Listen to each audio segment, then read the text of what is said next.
ये कहानी एक ऐसी दुनिया की है जहाँ पैसों की वैल्यू नहीं होती। यहाँ सिर्फ टाइम ही सब कुछ होता है। इस दुनिया में अगर तुम्हें कोई चीज़ खरीदनी हो, खाना, कपड़े या घर, तो उन चीज़ों के बदले तुम्हें अपनी ज़िंदगी का कुछ टाइम देना पड़ता है। यहाँ टाइम ही करेंसी है। एक अच्छी ज़िंदगी जीने के लिए तुम्हारे पास सिर्फ टाइम होना ज़रूरी है। जब किसी इंसान की एज 25 साल होती है तो उसके हाथ पर एक डिजिटल घड़ी चल पड़ती है और उस घड़ी में सिर्फ 1 साल का टाइम होता है। जब वो घड़ी 0 पर आ जाए तो इंसान मर जाता है। अमीर लोगों के पास इतना ज़्यादा टाइम होता है कि वो 1000 साल तक जिंदा रह सकते हैं। उन्होंने अपनी एक अलग दुनिया बना रखी होती है, एक सुकून भरी जगह जहां वो लोग चैन से जीते हैं। लेकिन दूसरी तरफ गेटो सिटी के गरीब लोग जो दिन रात मेहनत करके अपने लिए टाइम कमाते हैं, वरना उनका टाइम खत्म हो जाता है और उनकी जिंदगी भी खत्म हो जाएगी। इसी बस्ती में एक लड़का रहता था, विल। उसके हाथ की घड़ी में सिर्फ 23 घंटे बचे हुए थे। विल अपनी माँ के साथ रहता था क्योंकि 25 साल के बाद सबकी उम्र रुक जाती है, इसलिए उसकी माँ 50 साल की होकर भी जवान लगती थी। आज विल की माँ का 50वां बर्थडे था। विल ने रात भर ओवर टाइम करके एक शैंपेन बोतल ली थी। जब उसकी माँ ने देखा तो वो मुस्कुराई और बोली, मैं चाहती हूँ कि मैं अपने पोतों को भी देखूं। तुम किसी लड़की को डेट क्यों नहीं करते? विल हंस के कहता है, माँ, इन सब चीजों के लिए टाइम कहाँ है मेरे पास। फिर माँ उसे याद दिलाती है, बिजली का बिल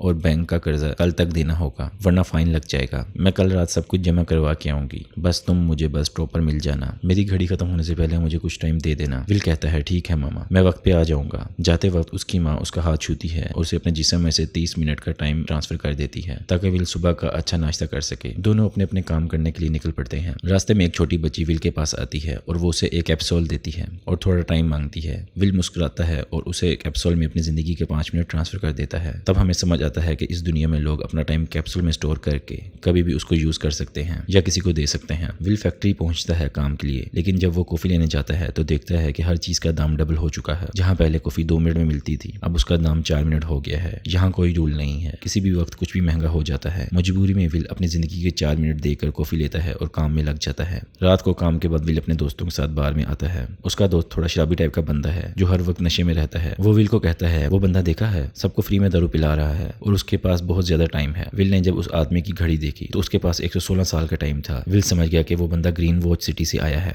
क्योंकि गेटो सिटी में किसी के पास 2 दिन से ज्यादा टाइम नहीं होता। विल उस आदमी के पास गया और बोला, तुम्हें यहाँ नहीं होना चाहिए, यहाँ तुम्हें लोग मारकर तुम्हारा टाइम चुरा लेंगे। लेकिन वो आदमी हंसकर कहता है, रिलैक्स करो, मुझे कुछ नहीं होगा। इसी दौरान बार में फोर्टिस नाम का एक गैंगस्टर अपने गैंग के साथ आता है। सब लोग डर कर भाग जाते हैं। फोर्टिस वो बंदा था जो लोगों का टाइम जबरदस्ती चुरा लेता था। विल एक कोने में छुप गया और सब कुछ देखने लगा। फोर्टिस ने उस अमीर आदमी को देखा और बोला, चलो टाइम फाइट करते हैं। ये फाइट कुछ आम रेसलिंग जैसी होती है। जिसकी कलाई नीचे तक जाती है उसका टाइम घटता जाता है और जिसकी कलाई ऊपर रहती है उसके पास वो टाइम ट्रांसफर होता रहता है। जो हारता है वो मर जाता है। अमीर आदमी ने कहा, मैंने ज्यादा पी ली है, मुझे कुछ वक्त दो। फोर्टिस ने कहा, ठीक है, मैं तुम्हें कुछ मिनट्स देता हूँ। लेकिन जैसे ही वो आदमी वॉशरूम गया वो उल्टी करने लग गया। वो साफ तौर पर फाइट नहीं कर सकता था। तभी विल वहां आता है और फोर्टिस के आदमी को बेहोश करके उस अमीर आदमी को बचाकर एक सेफ जगह पर ले जाता है। वहां वो आदमी अपना नाम बताता है, हेनरी। हेनरी कहता है, मेरी उम्र 105 साल है और मैं जिंदगी से थक गया हूँ। मैं सब कुछ जी चुका हूँ, मुझे इस जिंदगी की जरूरत नहीं है। विल हैरान होता है और पूछता है, तुम कहना क्या चाहते हो? हेनरी कहता है, तुम्हें पता है अलग अलग टाइम जोन क्यों बनाए गए हैं? क्योंकि अमीर लोग चाहते हैं कि गरीब लोग हमेशा मेहनत करते रहें और कभी भी उनके बराबर ना आ सकें। उन्होंने सिस्टम ऐसा बनाया है कि गरीब लोग हर दिन अपने एक एक सेकंड के लिए लड़ते रहें और अमीर लोग उनके टाइम से और अमीर बनते जाएं। विल उसकी बातें सुनकर समझ जाता है कि हेनरी एक अच्छा इंसान है। ये बातें उसके दिल को छू जाती हैं और यहाँ से कहानी एक नए मोड़ पर आने वाली होती है। सुबह का वक्त था। हेनरी उठकर देखता है कि विल अभी सो रहा है। वो धीरे से उठता है, विल के पास जाता है और चुपके से अपना पूरा टाइम उसके हाथ में ट्रांसफर कर देता है। पूरे 116 साल अपने पास सिर्फ कुछ ही मिनट छोड़ता है। फिर हेनरी खामोशी से एक ब्रिज पर जाकर बैठ जाता है। विल जब नींद से जागता है तो देखता है उसकी घड़ी में कुछ अजीब हो गया है। 116 साल ऐड हो गए हैं। उसकी आंखें खुली खुली रह जाती हैं। उसे लगता है कि वो अभी भी सपना देख रहा है। तभी उसकी नजर विंडो पर पड़ती है जहाँ लिखा होता है, मेरा टाइम जाया मत करना। विल फौरन समझ जाता है कि हेनरी ने अपना पूरा वक्त उसे दे दिया है। वो भागता हुआ उस ब्रिज की तरफ जाता है, लेकिन हेनरी के पास कुछ ही सेकंड बचे होते हैं। थोड़ी देर बाद हेनरी मर जाता है और ब्रिज से नीचे पानी में गिर जाता है। विल हेनरी की मौत से अंदर तक हिल जाता है। उसके दिल में हेनरी के लिए इज्जत होती है और गुस्सा भी उन अमीर लोगों के लिए जो गरीब लोगों के टाइम से अपनी उम्र बढ़ा रहे होते हैं। अब विल के पास 116 साल का टाइम होता है, लेकिन वो जानता है कि अगर यहाँ रुक गया तो लोग समझ जाएंगे कि हेनरी को मैंने मारा है। विल अपने दोस्त के पास जाता है और उसे दोस्ती के नाते 10 साल का टाइम दे देता है। उसका दोस्त हैरान होता है और पूछता है कि ये सब कहाँ से मिला। विल बस इतना कहता है, अब मुझे यहाँ से जाना होगा। विल उसके बाद सीधा बस स्टॉप पर जाता है अपनी माँ का इंतजार करने। 2 दिन पहले उसकी माँ ने कहा था कि वो बैंक का कर्जा चुकाकर कल रात वापस आ जाएगी। दूसरी तरफ विल की माँ रेचल अपना सारा कर्जा और बिल चुका देती है और घर वापस जाने के लिए बस में चढ़ती है। लेकिन जब वो टिकट खरीदती है तो ड्राइवर कहता है टिकट का दाम डबल हो गया है, पहले जहाँ 1 घंटा लगता था अब 2 घंटे लगेंगे। रेचल के पास सिर्फ 1 घंटा और 30 मिनट बचे होते हैं।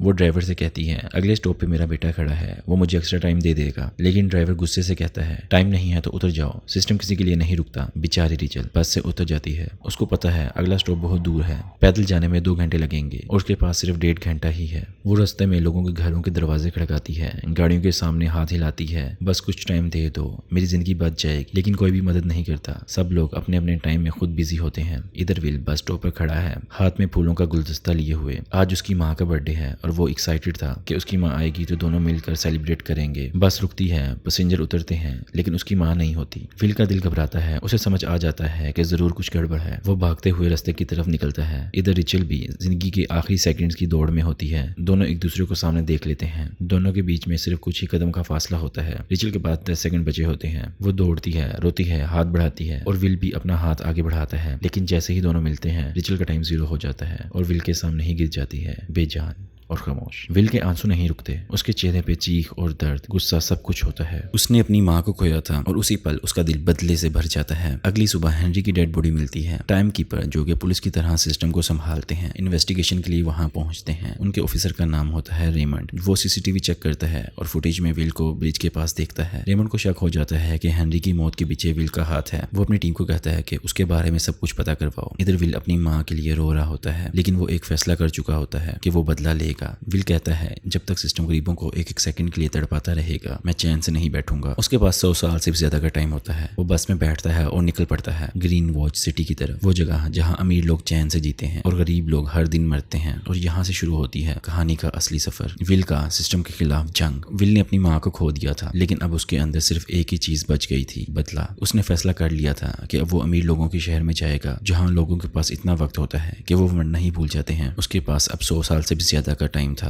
उसके इरादे पहले से भी ज्यादा मजबूत हो चुके थे। ग्रीन वॉच सिटी में घुसने के लिए विल को 1 साल का टाइम देना पड़ा जो कि उसके लिए कुछ भी नहीं था लेकिन यहाँ के लोगों के लिए एक आम सी बात थी। जैसे ही उसने शहर में कदम रखा उसकी आंखें खुली की खुली रह गईं। सड़कें साफ, लोग स्टाइलिश और हर किसी के हाथ में घड़ियां जिनके नंबर्स खत्म ही नहीं होते। हर चेहरा सुकून और अमीरी से भरा हुआ था। विल देखता है कि यहाँ पर तो बॉडीगार्ड के पास भी 100 साल से ज्यादा का टाइम था। ये सब देखकर उसके अंदर गुस्सा और ज्यादा भर जाता है क्योंकि उसके शहर में लोग हर दिन अपने आखिरी सेकंड्स तक लड़ते रहते हैं और यहाँ पर लोग अपने वक्त को ऐश में ज़ाया कर रहे हैं। उसने एक महंगा होटल लिया और वहां पर रुक गया। होटल के रेस्टोरेंट में जब वो खाना खा रहा था तो एक खूबसूरत लड़की उसकी तरफ देख रही थी। उसका नाम सिल्वा था। उसकी आंखों में एक अजीब सी क्यूरियोसिटी थी, जैसे वो विल को अंदर से पहचानना चाहती हो। विल ने बस उसे हल्की सी मुस्कुराहट दी और खामोश रहा। दुनिया के दूसरे कोने पर time keeper Raymond CCTV footage check करता है। फुटेज में विल ब्रिज के पास दिखाई देता है जहाँ हेनरी की मौत हुई थी। कैमरे ने हेनरी का मरने का मोमेंट रिकॉर्ड नहीं किया था लेकिन रेमंड समझ गया था कि विल जरूर उससे मिला है। अब उसके दिल में शक और मजबूत हो गया था। रेमंड ने अपनी टीम से कहा था कि इस आदमी का बैकग्राउंड निकालो, मुझे सब कुछ चाहिए। रिसर्च के बाद उनको पता चलता है कि विल ने बहुत ज्यादा टाइम खर्च करके ग्रीन वॉच सिटी में एंट्री ली है। रेमंड का शख्स यकीन में बदल गया और वो अपनी टीम के साथ उसके पीछे निकल पड़ा। इधर विल एक कैसीनो में पहुंचता है जहां पर अमीर लोग लग्जरी में एक पोकर खेल रहे थे। विल उनके साथ जाके बैठ जाता है। नए आदमी को देखकर सब लोग हंसने लग जाते हैं लेकिन विल के चेहरे पे एक कॉन्फिडेंट मुस्कुराहट थी। उसके लिए ये सिर्फ एक गेम नहीं थी बल्कि सिस्टम के खिलाफ एक छोटी सी जंग थी। टेबल पर बैठा था फिल वेस, शहर का सबसे अमीर आदमी। उसके पास अपना टाइम बैंक था जो कि लोगों को टाइम लोन पर देता था। फिलिप के साथ उसकी बेटी सिल्वा भी बैठी थी। गेम शुरू होती है। विल अपनी पूरी लाइफ का टाइम देव में लगा देता है लेकिन वो अपने कॉन्फिडेंट दिमाग के बल पर 1100 साल जीत जाता है। सिल्वा ये सब देखकर विल से बहुत इंप्रेस होती है। उसके चेहरे पर एक हल्की सी स्माइल होती है जैसे उसने पहली बार किसी अलग सोच वाले आदमी को देखा हो। उसने विल को पार्टी में इनवाइट किया और कहा कल रात मेरे घर जरूर आना। अगली शाम विल ने एक नई कार खरीद ली और फिलिप के मेंशन में पहुंचता है। वहाँ सब हाई क्लास लोग पार्टी कर रहे होते हैं। म्यूजिक, शैंपेन और लग्जरी से भरा हुआ माहौल था। सिल्वा विल को देखकर सीधा उसके पास आती है और उसके साथ डांस करने लग जाती है। दोनों के बीच में एक अजीब सी केमिस्ट्री थी।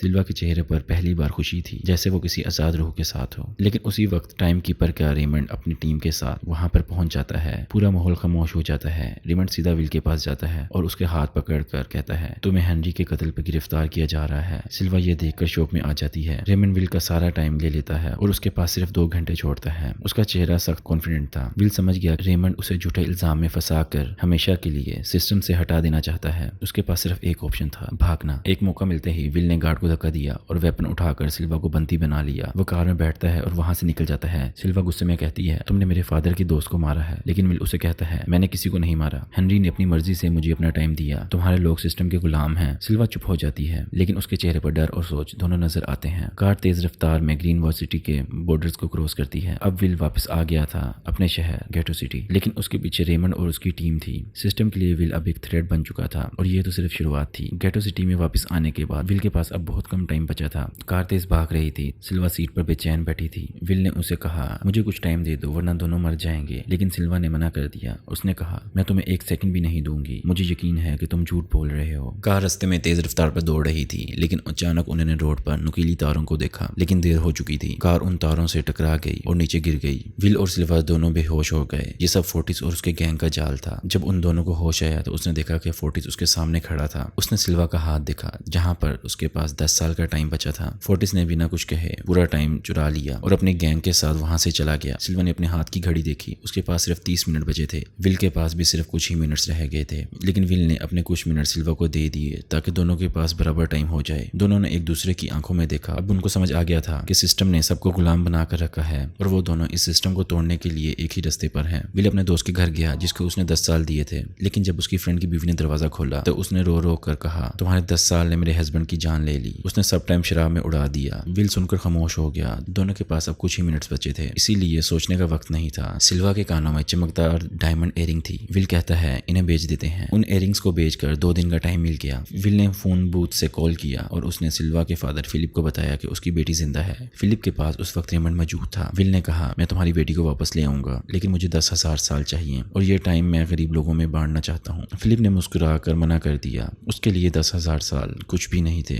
लेकिन वो किसी भी हालत में गरीबों को टाइम नहीं देना चाहता था। विल और सिल्वा एक छोटी सी जगह पर छुप गए। सिल्वा ने पूछा, तुम्हारी माँ कहाँ है? विल ने चुप कर कहा, मेरी माँ की कल रात मौत हो गई है। उनके पास टाइम नहीं था। सिल्वा की आंखें बाहर आईं। उसे पहली बार महसूस हुआ गरीब लोग किस तरह हर दिन मौत के साथ जीते हैं, और उसके दिल में बदला नहीं इंसाफ जाग गया। अगली सुबह दोनों बैंक पर नजर रख रहे थे, लेकिन फिलिप ने टाइम रिलीज नहीं किया। सिल्वा को समझ आ गया कि उसके फादर सिर्फ एक बिजनेसमैन नहीं, सिस्टम के मालिक हैं। उन्होंने गरीबों की मौत से अपने सालों का ढेर लगाया हुआ है। सिल्वा के दिल में गिल्ट भर गया। उसने कहा, मैं उनके खिलाफ खड़ी हूँ, अब मैं तुम्हारे साथ हूँ। विल ने कहा, अब हम अमीरों का टाइम चुरा कर गरीबों को देंगे। सिल्वा ने सर हिलाया और हाँ कहा। दोनों ने मिलकर एक प्लान बनाया। सिल्वा को ग्रीनवुड सिटी का हर कोना याद था। उन्होंने फिलिप के बैंक पर हमला किया और वहां के वोल्ट से टाइम कैप्सूल चुरा लिया। वो कैप्सूल एक बैग में रखा और गेटो सिटी के लोगों में बांटने लगे। शहर भर में हंगामा मच गया। गरीब लोगों के हाथ में पहली बार सालों का टाइम था। सरकार परेशान थी। उन्होंने विल और सिल्वा के सर पर 10 साल का इनाम रख दिया। अब पूरा सिस्टम उन दोनों के पीछे था। वो गैंगस्टर फोर्टिस भी उन दोनों को ढूंढ रहा था। फोर्टिस ने उनका पता लगा लिया। दोनों एक होटल में छुपे हुए थे जहां उन्होंने पूरा होटल बुक कर रखा था। फोर्टिस वहां पहुंच गया और लोगों से उनका ठिकाना पूछने लगा। सब लोग चुप रहे क्योंकि विल और सिल्वा ने उनकी मदद की थी, लेकिन फोर्टिस ने जब एक आदमी को धमकाया तो डर के मारे उसने उनका ठिकाना बता दिया। फोर्टिस अपने गैंग के साथ होटल में घुस गया और दोनों को पकड़ लिया। फोर्टिस ने विल को एक टेबल पर बिठाया और कहा, चलो टाइम फाइट करते हैं। विल समझ गया कि अगर मना किया तो दोनों यहाँ मारे जाएंगे। उसने फोर्टिस का चैलेंज एक्सेप्ट कर लिया और दोनों ने एक दूसरे के हाथ पकड़े और टाइम फाइट शुरू कर दिया। फोर्टिस ने शुरुआत में ही विल के हाथ को नीचे कर दिया। विल का टाइम तेजी से कम हो रहा था, लेकिन जब उसके पास कुछ ही सेकंड बचे उसने पूरी ताकत लगाई और एक ही झटके में फोर्टिस का हाथ नीचे कर दिया। फोर्टिस का चेहरा शौक था। कुछ सेकंड में उसका टाइम 0 हो गया और वो मर गया। विल ने अपने जूतों में से गन निकाली और फोर्टिस के आदमियों को गोली मारकर बच गया। सिल्वा और विल दोनों वहां से निकल गए, लेकिन सिस्टम ने उनका पीछा नहीं छोड़ा। अमीर लोगों ने महंगाई इतनी बढ़ाई कि गरीब लोगों के लिए साल बेकार होने लगे। विल ने थके हुए अंदाज में कहा, अब सब खत्म हो गया है। अगर हम उन्हें 1000 साल भी दें तो वो महंगाई और बढ़ा देंगे। सिल्वा ने उसका हाथ पकड़कर कहा, फिर हम उनसे लाखों साल चुरा लेंगे। दोनों ने एक नया प्लान बनाया। अगले दिन फिलिप अपने ऑफिस आया। सिल्वा वहां पहुंच गई और कहा, मैं सरेंडर करती हूँ। गार्ड ने उस पर गन तानी, लेकिन पीछे से विल आया और फिलिप के सर पर बंदूक रख दी। दोनों ने फिलिप से वोल्ट खुलवाया और एक लॉकर से कैप्सूल निकाला जिसमें 10 साल का टाइम था। वो टाइम गरीबों के लिए था, उन लोगों के लिए जो हर दिन अपने सेकंड के लिए मरते थे। दोनों कैप्सूल लेकर भाग गए। रेमंड को खबर मिली। उसने अपनी घड़ी देखी, उसके पास सिर्फ 1 घंटा बचा था। उसने हेडक्वार्टर कॉल किया और कहा, मुझे सैलरी का कैप्सूल भेजो। कैप्सूल आया, लेकिन जब उसने विल की कार देखी तो वो बिना अपना टाइम ट्रांसफर किए सीधा उसके पीछे दौड़ पड़ा। विल और सिल्वा ने कैप्सूल एक छोटी सी बच्ची के हाथ में दिया जिसे वो सब लोगों तक पहुंचा सके। उन्होंने अपना काम कर दिया। पूरा गेटो सिटी अब अमीर हो गया। रेमंड ने उन्हें पकड़ लिया, लेकिन जब उसने अपनी घड़ी देखी तो सिर्फ 5 सेकंड बचे हुए थे। विल ने उसे कहा, याद है जब तुम मरने वाले थे? मैंने तुम्हें टाइम दिया था, अब तुम्हें वो टाइम वापस करना चाहिए। रेमंड के पास कुछ सेकंड खत्म हुए और वो मर गया। विल और सिल्वा के पास भी सिर्फ 1 मिनट बचा था। उन्होंने एक दूसरे को देखा और गले लगाया और भागकर रेमंड की कार तक पहुंचे। विल ने फौरन उस कैप्सूल से अपनी घड़ी में टाइम ट्रांसफर कर लिया और सिल्वा के हाथ में पकड़ाकर उसे भी बचा लिया। दोनों ने सांस लिया, जिंदा बच गए थे। अब गेटो सिटी के लोगों के पास सालों का टाइम था। अब गेटो सिटी के लोगों के पास लाखों सालों का टाइम था। उन्हें अब फैक्ट्री में काम करने की जरूरत नहीं थी। सब लोग अपने सपने पूरे करने के लिए ग्रीन वॉच सिटी में निकल पड़े। सिस्टम गिर चुका था और गरीब लोग आजाद हो गए थे।